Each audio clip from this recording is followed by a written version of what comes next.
Hi there, everybody. I'm sure we'll get some more people as we begin and progress here, but I would like to welcome all of you to our Winter Sports Parent meeting. Let me just share my screen here.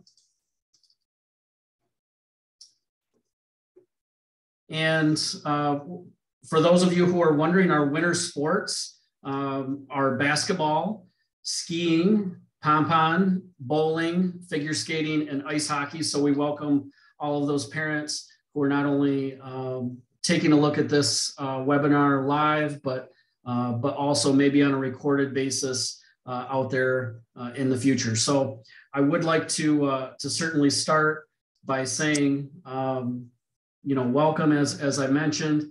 This is my contact information, my email address, my office number there.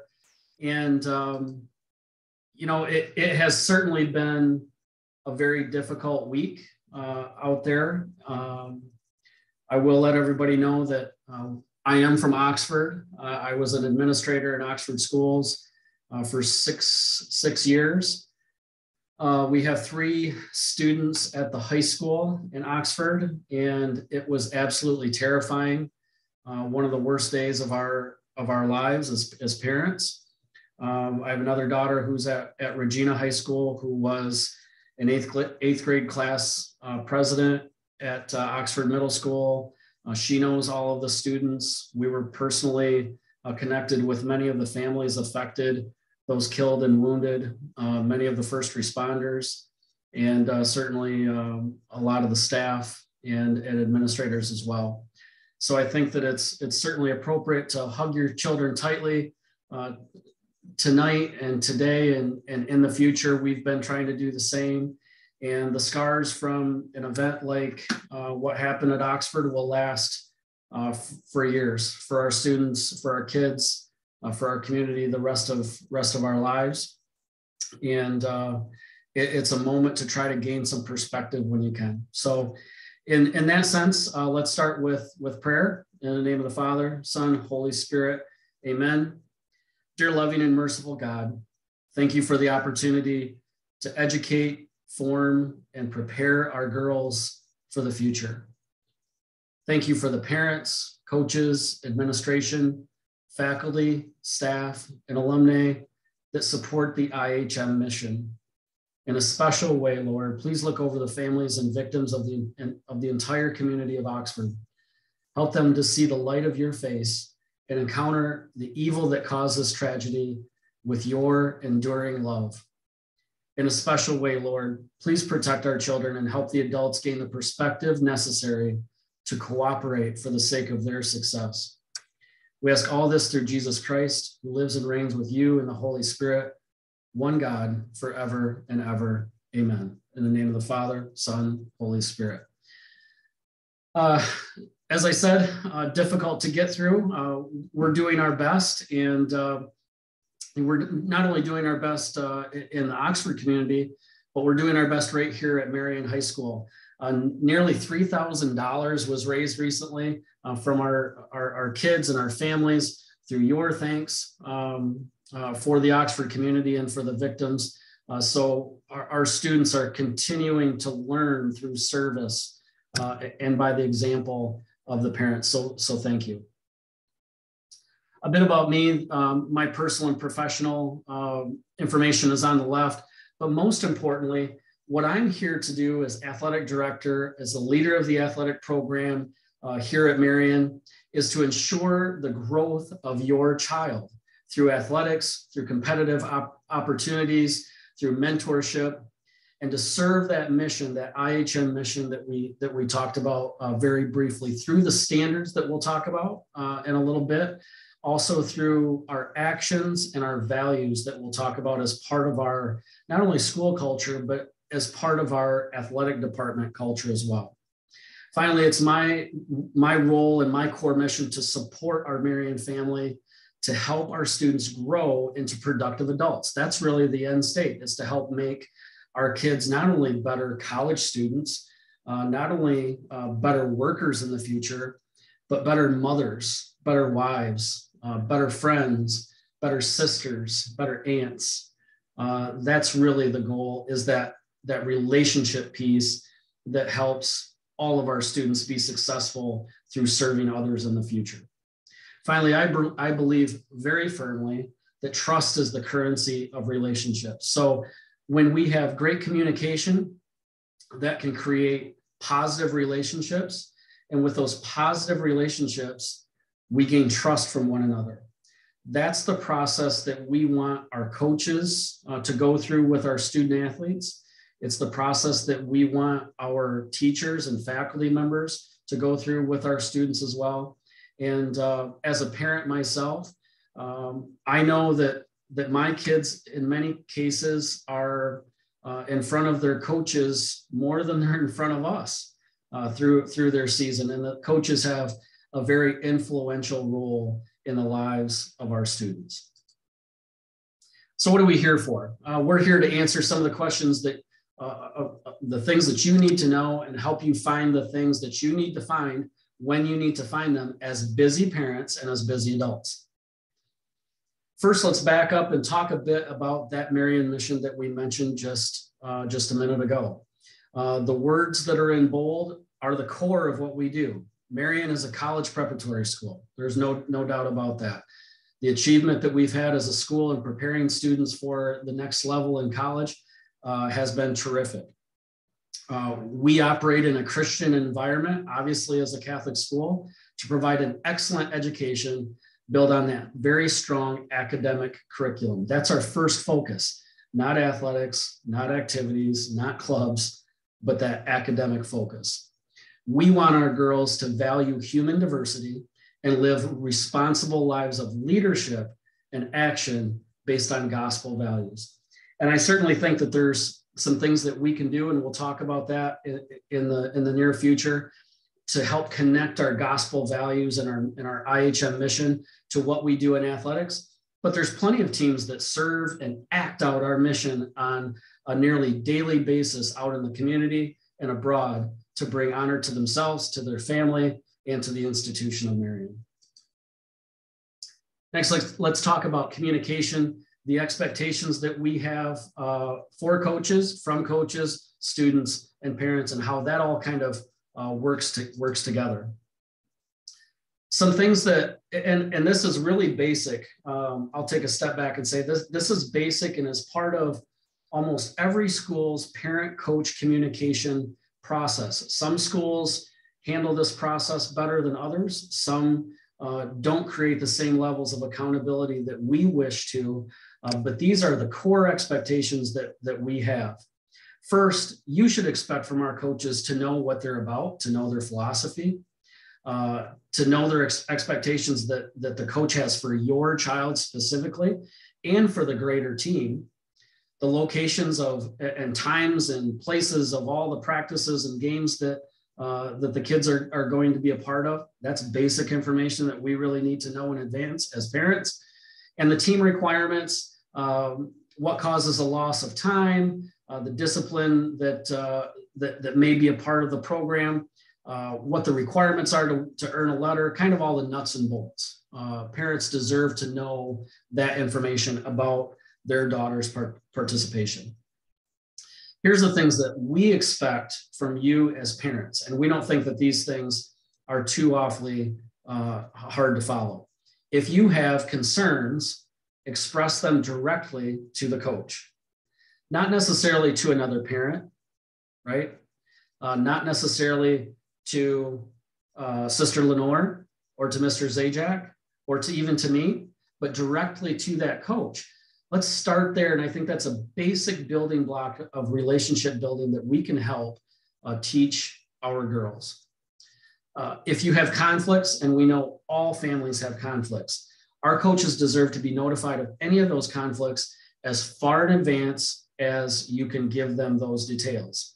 They're trying to manage the group and have the interests of the group or the team as the primary interest in their program. Very close second are the individuals, but they need to be able to coordinate the schedules of everybody to make the best process for the team. Specific concerns with regard to the coach's philosophy and or expectations. So if you're hearing something that you don't quite understand at the beginning of the season, or an approach that might not be the best for your daughter, or if you have information that, hey, here's how my daughter responds best, and here's some things that really work, don't just sit back and withhold that information and fold your arms. Help the coach understand what works best with your daughter. We are partners in these experiences for your daughters. Our coaches are tasked with understanding the tactical and technical portions of the sports that they coach, but you know your daughter best. Help them understand your daughter and develop that relationship that is necessary and key for success in our seasons. Here's some things that are appropriate to discuss with a coach.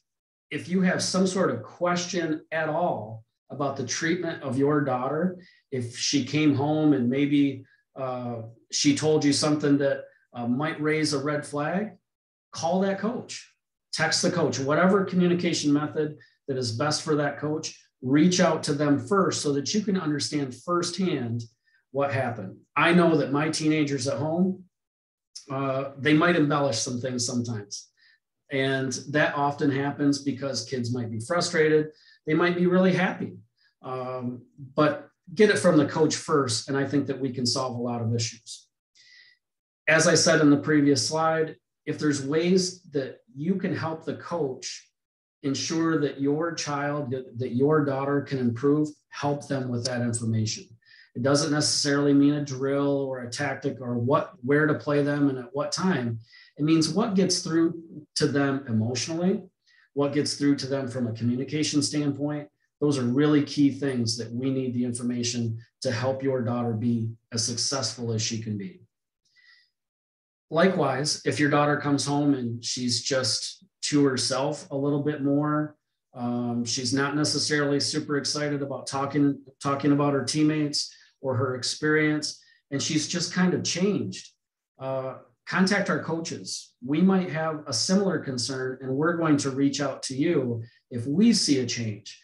As we talked about at the very beginning, with what's happening in Oxford and beyond, mental health is extremely important, and we all have to partner to do what's best for the mental health of our children, both individually, but as a group as well. So let's partner together on that.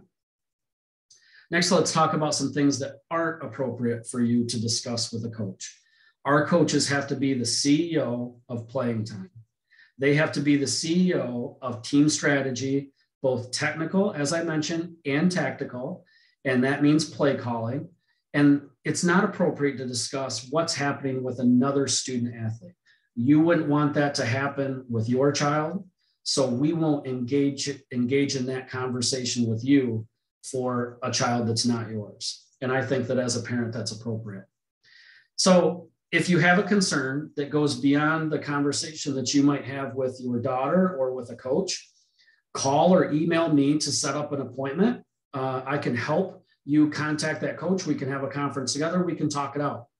If the coach can't be reached directly, absolutely you use me as a conduit, as I mentioned.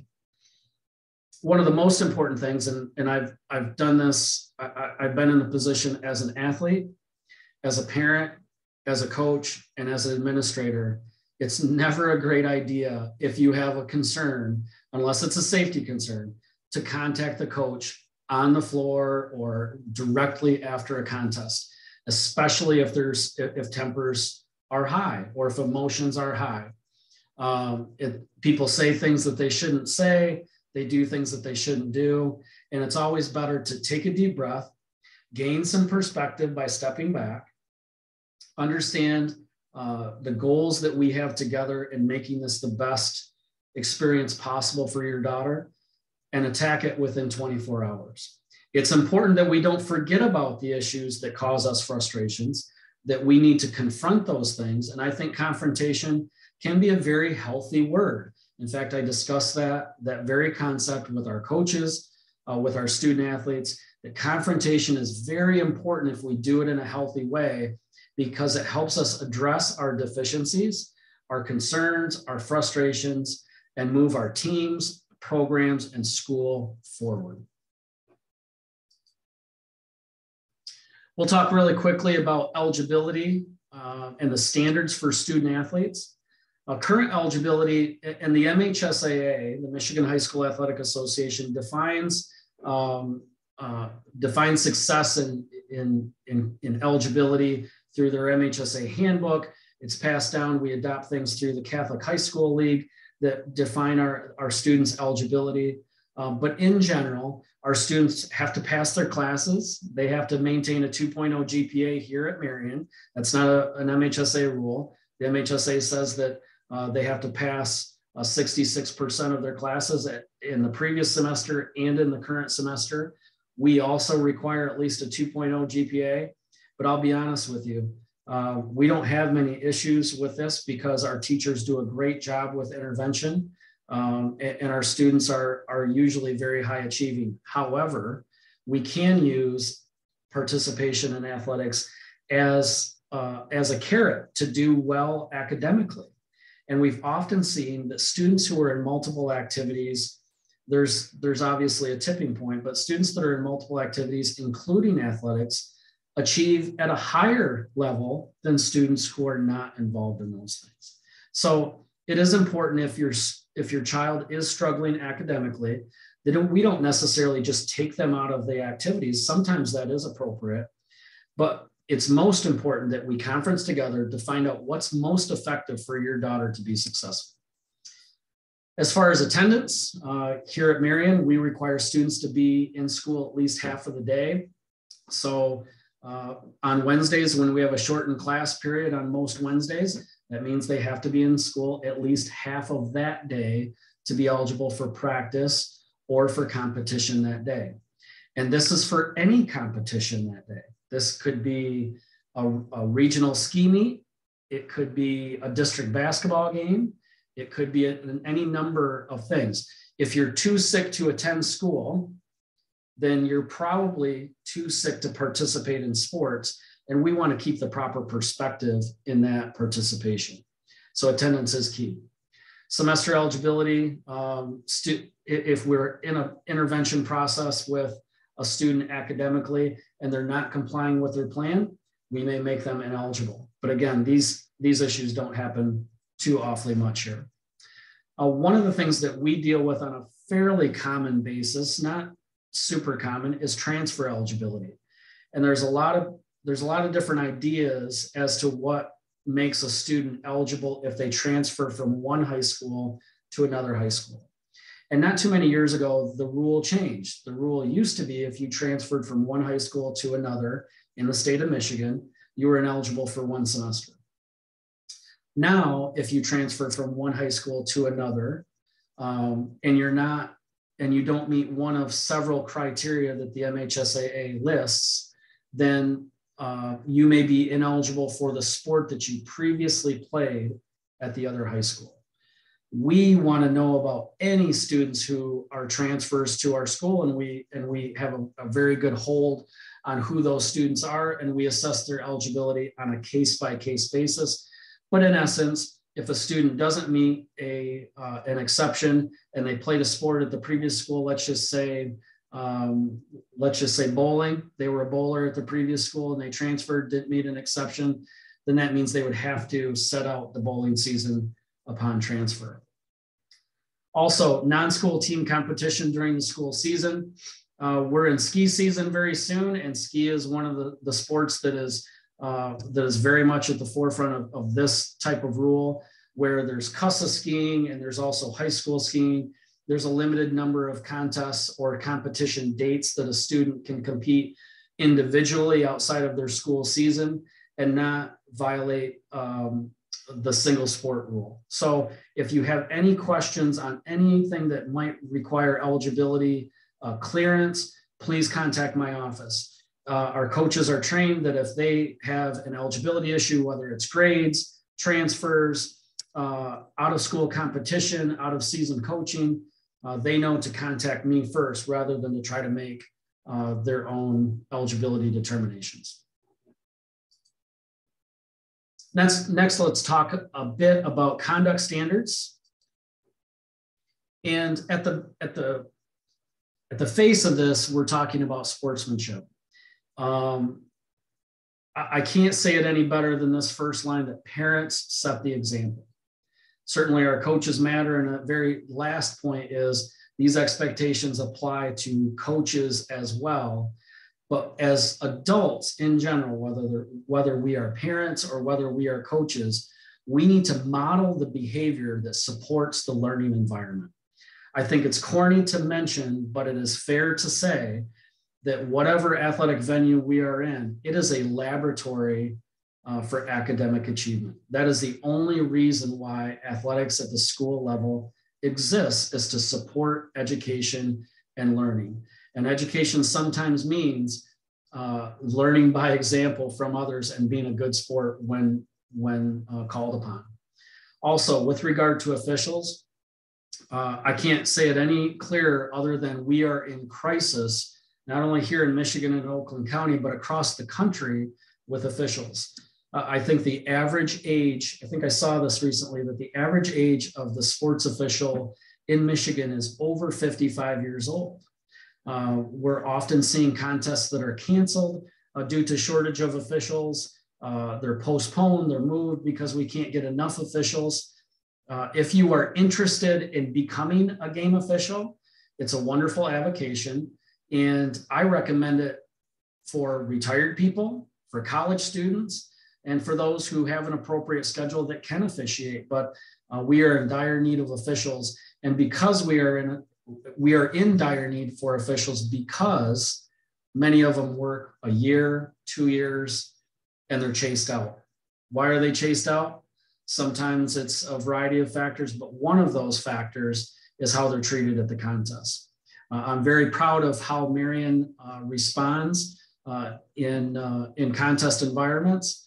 Our sportsmanship is tremendous. I expect that to be the case, but we can always demonstrate and be good examples for good sportsmanship.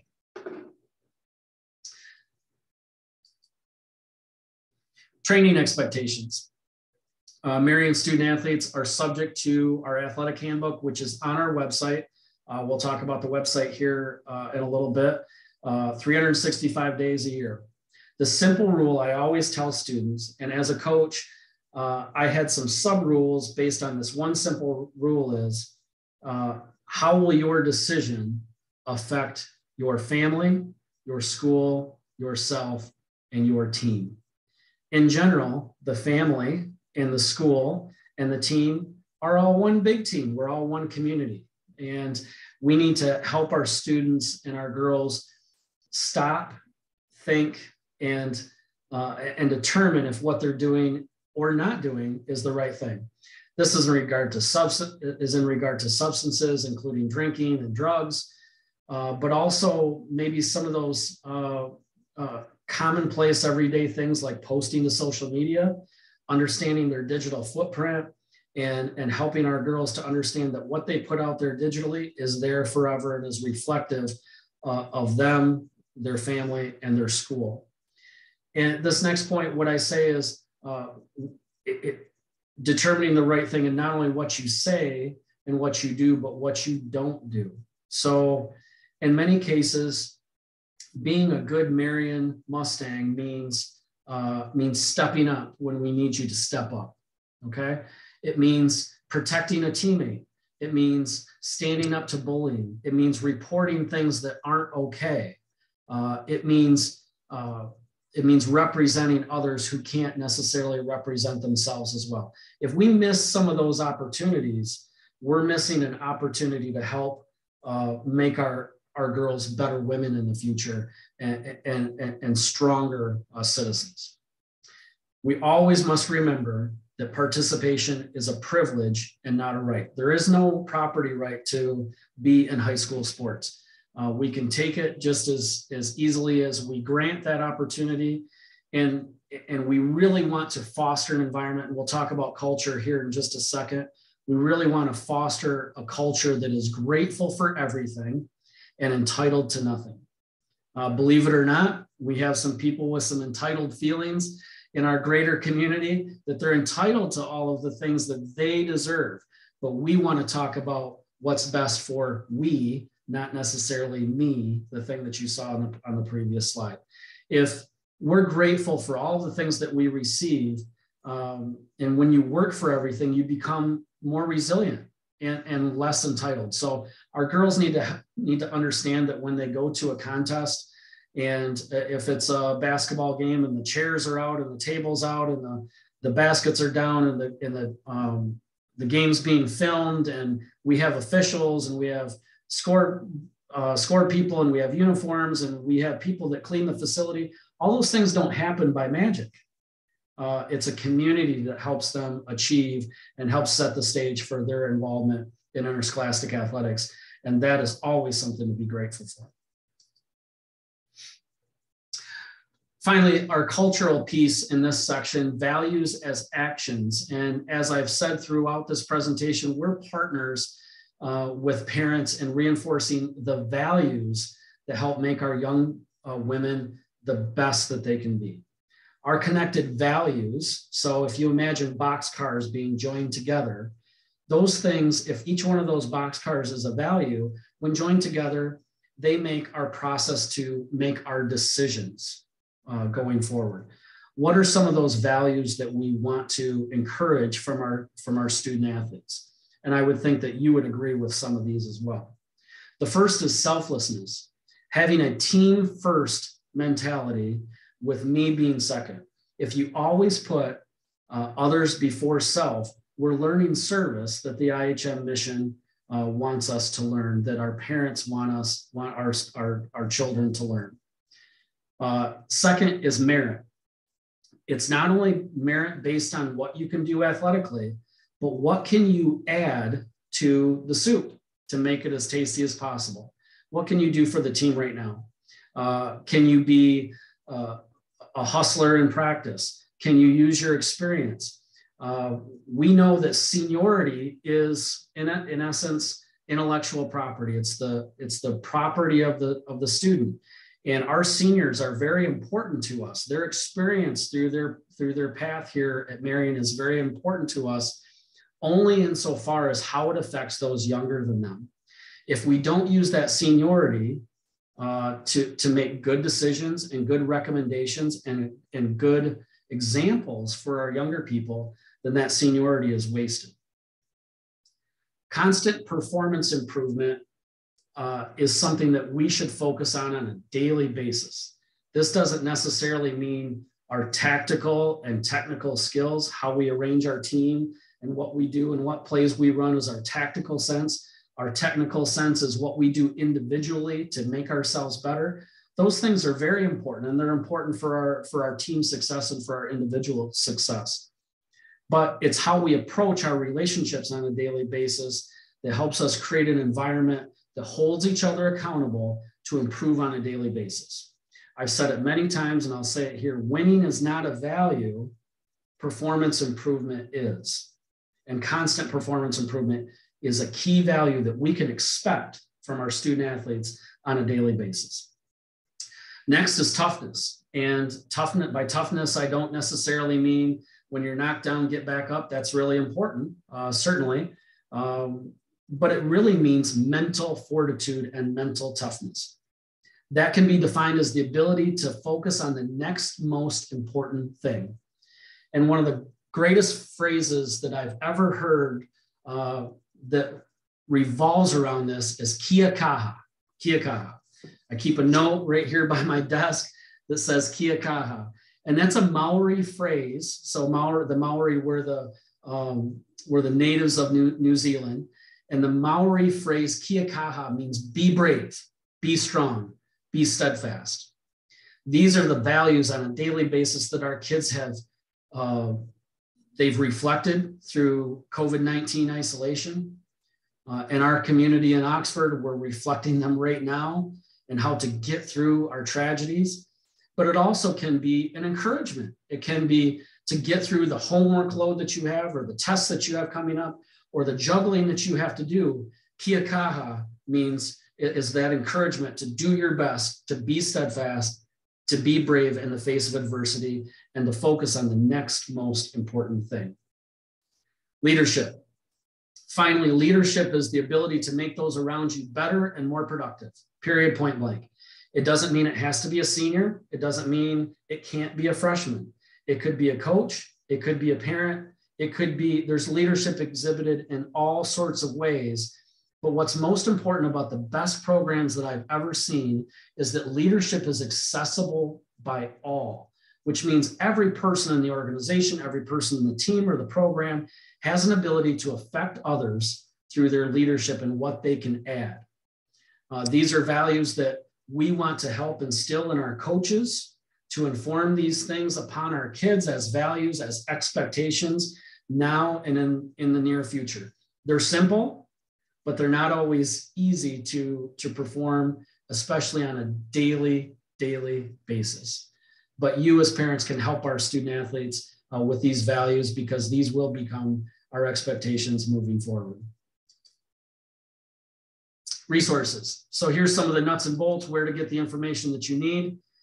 As I mentioned, almost everything that you need from an information standpoint is at marianathletics.com. This is our portal to our practice and game information. You can subscribe to the calendars to get them on your phone or on your computer. Instant notifications if things change. Lord knows that it's wintertime and we have bad weather and things are going to change. Notifications can be obtained through marianathletics.com and the schedules that are there. Also, this is the portal to Final Forms and our registration process we'll talk about in a second. Our GoFan page for digital tickets and passes. It's our portal to the National Federation Network where we broadcast our games that happen in the gym. Also our Marian Athletic Club information, photos, social media, all sorts of things. This is the portal, marianathletics.com. I briefly touched upon Final Forms, and as a parent, you may have certainly many of you have gone through the Final Forms registration process. All of that information that you filled out is not just a black hole. We do utilize all of that information for compliance, for the information that we need on an emergency basis. We share that information with the coaches and the people who absolutely need it. So that information is not out in everybody's hands, just the people who need it. We also perform our medical reports, our evaluations. We do our concussion pre-testing. We track our awards through this process. This is our data Bible, so to speak, for our coaches and our staff, and is absolutely crucial, not only in organizing all of the data that we need, but also in an emergency basis when kids need us most.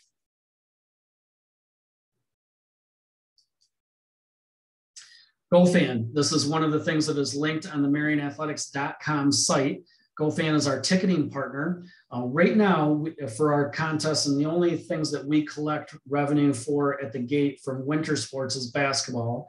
Other sports in the fall and the spring also collect money at the gate. We're still going to collect cash at the gate, and all of our tickets right now are $5 general admission. GoFan is a digital ticketing service, and they do charge a fee, but this is also the only option that parents and fans have when it comes to the MHSA tournament. So the MHSA tournament also uses GoFan, and they have not collected cash for any state tournament this fall and most of last year, and they expect that to continue. So although there is a service charge for our home Marian events that are not Catholic League finals or MHSA tournaments, you can buy a $100 family pass that is good for the entire school year. So that family pass right now still has a lot of value, and I would encourage anybody out there who attends contests here in the winter and the spring to purchase one of those passes for their family. As always, Marian students and Brother Rice students with an ID get in free of charge to our contests. One of the great things about the app for GoFan is that it's integrated with Apple Pay. So those of you with iOS systems can pay directly with Apple Pay, one click on your phone, and you can get into the contest. Many of our schools that we play games at partner with GoFan, and you can purchase tickets digitally there and skip the line.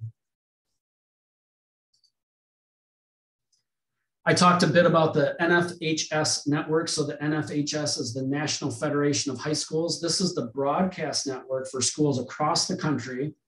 And this is the white stationary camera that you'll see in the gym or at some stadiums. We don't have a stadium, but at some stadiums outdoors, you'll see that white camera by a press box.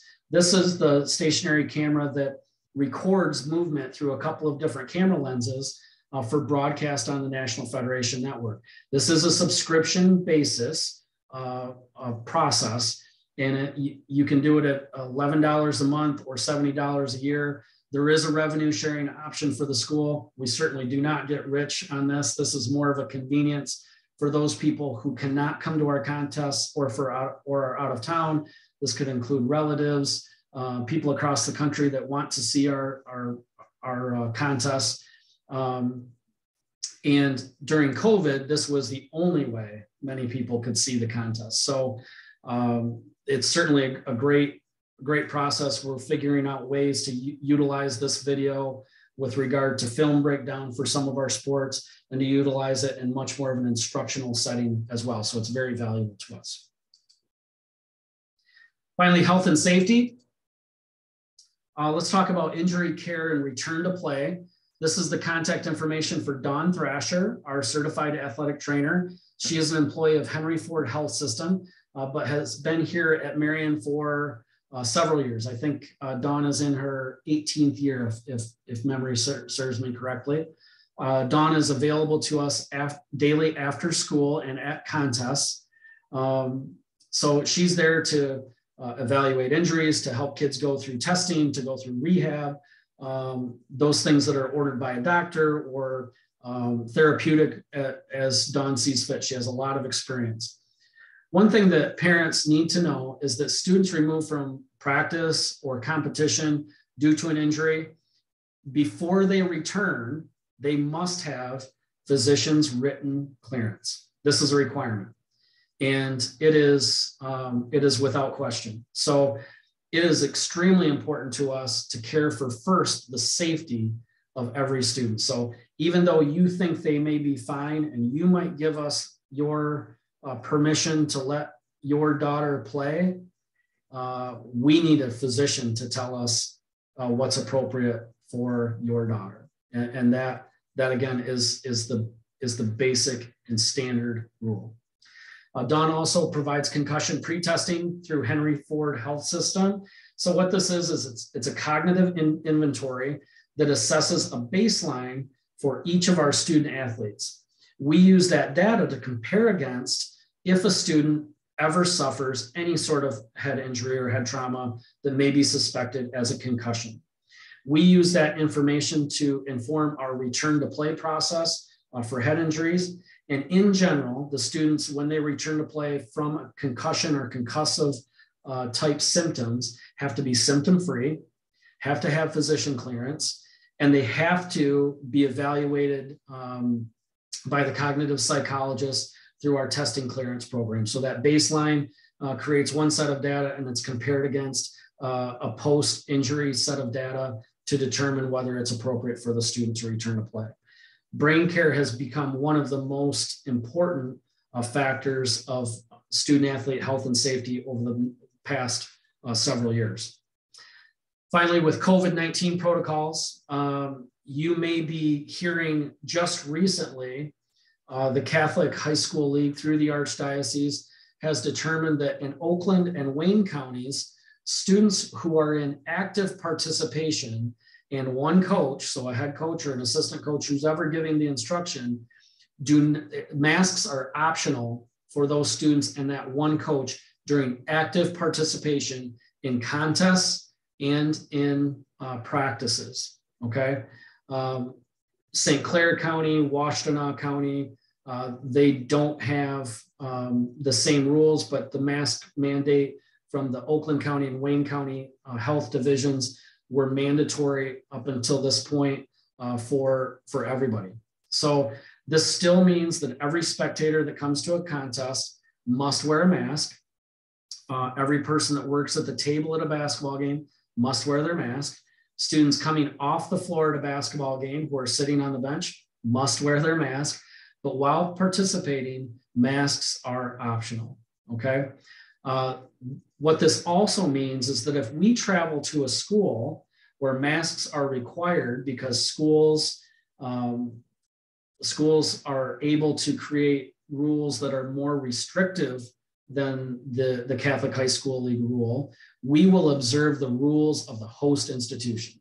So this is the basic rule that if you go to somebody's house and they ask you to take your shoes off, we're going to take our shoes off. If they ask us that everybody wear masks, everybody's going to wear masks.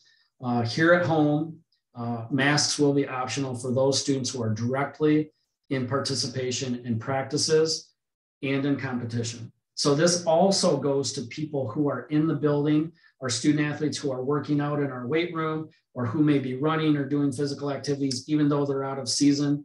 Masks are optional when they are in direct physical activity. If you have any questions on that, please let me know and I can help. However, we'll go back to the fact that parents must set the example.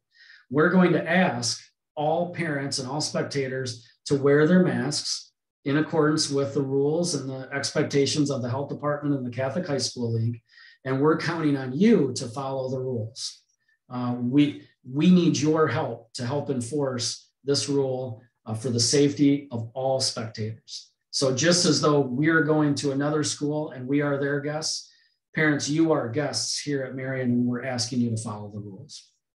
With regard to quarantining, those students who are in direct contact with a COVID-19 positive case, Erin Dawkins, who's our attendance person in the main office, she does a wonderful job of communicating this, the quarantining process. We also will put some direct information for students who must quarantine on final forms, where parents are notified instantaneously of their requirements and the testing requirements to return to play. Again, if you have questions on that, please let me know.